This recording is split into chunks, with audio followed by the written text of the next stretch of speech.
With the colder weather upon us, a lot of eager fishermen have already started to hit the lakes to try and make their next icy catch. But as Fraser Snowden finds out, if you don't know how to safely travel on ice, you may be the next thing pulled out of the water.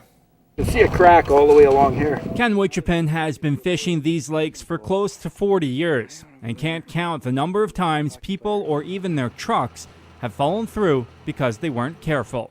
Ideally, you want at least 8 to 10 inches of ice. That'll be good clear ice, not the white ice, but a good solid black ice as they call it. For a vehicle, you want at least 15 inches, probably, depending on the body of water. The rule of thumb to follow is to have at least 6 inches before you even set foot on a body of water.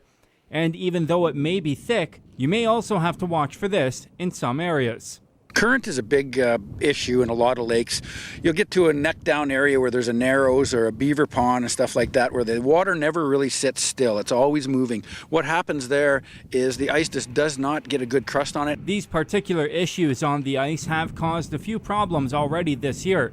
There's been a couple of occasions that people have went through, not completely through, but have dropped, for example, the front end of a vehicle through. If you follow these guidelines before you trek out there, Wichipin says you should be okay. Check the ice conditions yourself, and that's easily done by drilling a hole. And not just when you come onto a new body of water especially, even if you do see tracks on the lake, do not follow that as a guideline. Go out there yourself, drill the holes. He adds always bring a tape measure and to let people know you are going. In Cold Lake, Fraser Snowden, Newcap News. If you're planning to take down and throw out your Christmas tree, you'll have to wait about a week for Waste Services to pick it up. Christmas trees will be collected curbside on your curbside collection day from January 8th and 9th and 12th to the 14th. Trees have to be out on the curb by 7 in the morning. But if you do miss the curbside collection, residents can still take it to the landfill until January 10th. They just have to make sure that the tinsels and decorations are removed and the trees are a meter apart from both their waste and organics carts. These Christmas trees will be sent to Harry Hill for processing. It will be recycled to produce energy. The city recycled about 150 trees at the landfill last year.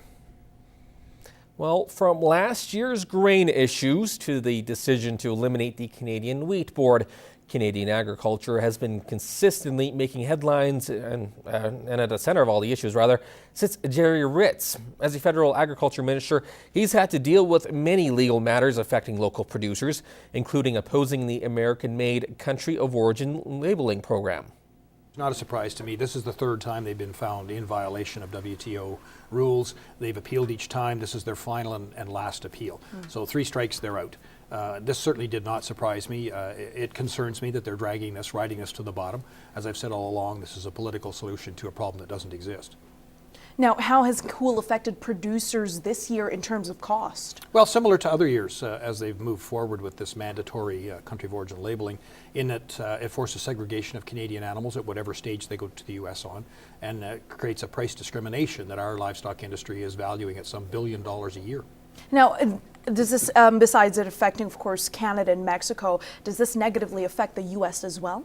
Oh, absolutely, and that's what we've been saying all along. We've had 3 major processing plants close in the U.S., 3 more that are on life support because they need the critical mass of Canadian and Mexican cattle to make their economies of scale work. So it's had a detrimental effect there as well. On the lawsuit that was brought forward to the United States administration by our industry, American industry, together, right from the retail councils right on back through to the packers. They're all on our side, and it's unfortunate that the U.S. is fixated on a couple of splinter group farm groups and one other retail group, but that's it. The vast majority of them are with us, saying that this is not helpful to our integrated North American market. Okay, let's move on to a topic that affected so many farmers. Now, with the grain hauling fiasco that happened last year, this year we haven't seen the same amount of issues. What has changed since that time, and what exactly have we learned? Well, we as a government put in place an order in council to insist that the railways move some 500,000 plus tons each every week. once that order in council took effect. They've done that with the late harvest too. They've caught up a lot on the carryover that's generally there. Most years, going back several years, we've had a carryover of anywhere between 5 and 10 million tons, depending on the crop and the buying capacity of our domestic and international buyers. But at the end of the day, last year we had about a 15 million ton carryout, which was 10 million more than everybody thought, or 10 million less, sorry, than everybody thought it would be, which is good news. Having said that, that's cash for farmers that they needed at that time of year. This year started off much better. The order in council was continued through till the end of November.